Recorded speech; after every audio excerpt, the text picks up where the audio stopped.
پوری ہوتی ہے جب وہ ان کی ہر طرح سے دیکھ بھال کریں، معاشی طور سے بھی، اخلاقی طور سے بھی۔ بہن بھائیوں کی ذمہ داری ہر عمر میں رہیں گی، چھوٹی ہوں یا بڑی ہوں۔ چھوٹی ہیں تو بیٹیوں کی طرح، بڑی ہیں تو احترام کے ساتھ ماں کی طرح، لیکن ذمہ داری، یعنی بھائی اگر چھوٹا بھی ہے تو بھی ذمہ دار ہے۔ اسی لیے اللہ تعالیٰ نے مرد کو قوام بنایا ہے۔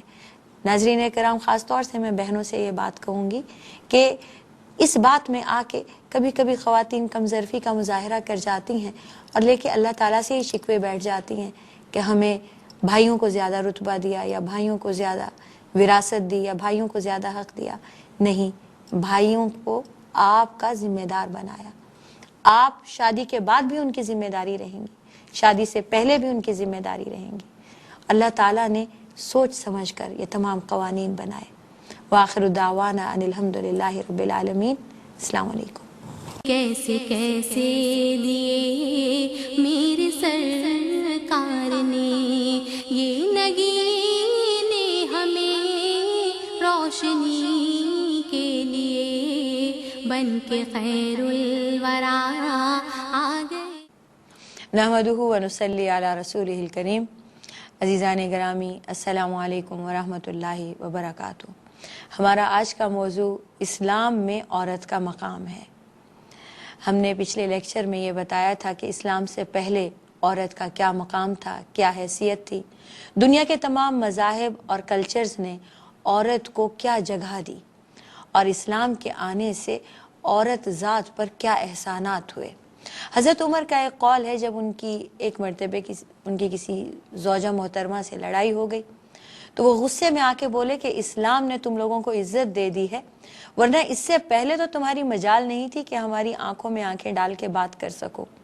تو ان کی بیگم نے انہیں جواب دیا کہ آپ مجھے صرف اس بات پہ خفا ہوتے ہیں، آپ جائیے اپنی بیٹی کو دیکھیے۔ حضرت حفصہ کے لیے کہا انہوں نے، وہ رسول اکرم صلی اللہ علیہ وآلہ وسلم کو جواب دیتی ہیں اور وہ دن بھر ان کے اس جواب سے مغموم رہتے ہیں، لیکن انہیں کچھ نہیں کہتے ہیں، انہیں کوئی تانا نہیں دیتے ہیں۔ حضرت عمر خاموش ہو گئے۔ آج ہم آپ کو یہی بتائیں گے کہ اسلام نے عورت پر کیا کیا احسانات کیے۔ اصل میں ایک غلط فہمی جو ہم مسلمان عورتوں میں بھی تھی اور ابھی بھی کہیں کہیں پائی جاتی ہے، یہاں وراثت کی بات آئے، یہاں جائیداد کی بات آئے تو جھٹ پٹ کہہ دیا کرتی ہیں کہ صاحب اسلام نے عورت کے ساتھ زیادتی کی ہے، دنیا میں اور تو ہر جگہ عورتوں کو حقوق ہیں، نہیں ہیں تو مسلمان عورت کے حقوق نہیں ہیں۔ لیکن میں آپ کو اللہ تعالیٰ کو بالکل گواہ کر کے یقین دلاتی ہوں، ایسا ہرگز نہیں ہے۔ دنیا میں کہیں پر بھی عورت کو نہ تو حقوق تھے اور نہ اتنے ہیں جتنے اللہ تعالیٰ کے حکم سے، اللہ تعالیٰ کے رسول کے حکم سے علیہ الصلاۃ والسلام آج مسلمان عورت کے پاس ہے۔ جتنی تکریم، جتنی عزت، جتنا احترام، جتنا مقام اسلام نے عورت کو دیا ہے اور غلامی کو دیا ہے، اتنا اور کسی کو نہیں دیا۔ اسلام ہی کا احسان ہے کہ عورت کو حقوق ملے، اسلام ہی کا احسان ہے کہ انسانیت غلامی سے آزاد ہوئی۔ اسلام نے آتے ہی قرآن میں اعلان فرما دیا کہ جس طرح مرد کے حقوق عورت پر ہیں، اسی طرح عورت کے حقوق بھی مرد پر ہیں۔ عورت کی اپنی ایک رائے ہے، عورت کی رائے کا قانون احترام کرتا ہے، اس کا اپنا ایک عمل ہے، اس کی اپنی ایک اچھائی ہے، اور اپنی اچھائی اور برائی کی وہ خود ذمہ دار ہے۔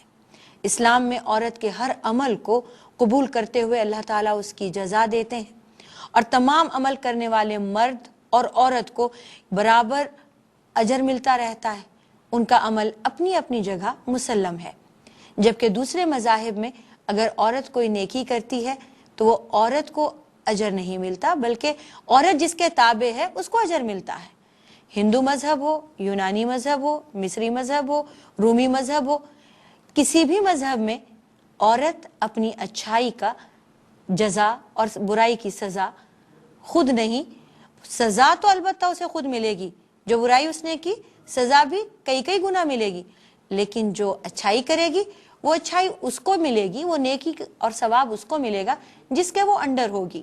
وہ اگر کنواری ہے تو باپ کو اجر ملے گا، وہ اگر شادی شدہ ہے تو شوہر کو اجر ملے گا۔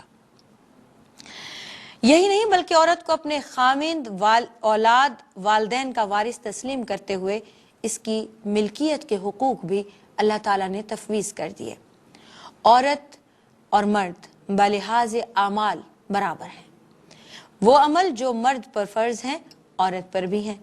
عورت اور مرد بلحاظ جزائے اعمال برابر ہیں، یعنی وہ گناہ جو عورت کرے، وہ گناہ جو مرد کرے، دونوں کو یکساں ثواب بھی ہے، گناہ بھی ہے۔ عورت کو ملکیت کا حق برابر ہے۔ یہاں پر آ کے عورت اور مردوں کا اللہ تعالیٰ نے کہیں پر بھی کوئی تفریق نہیں رکھی۔ عورت اور مردوں کا درجہ بلحاظ اعمال بالکل برابر ہے۔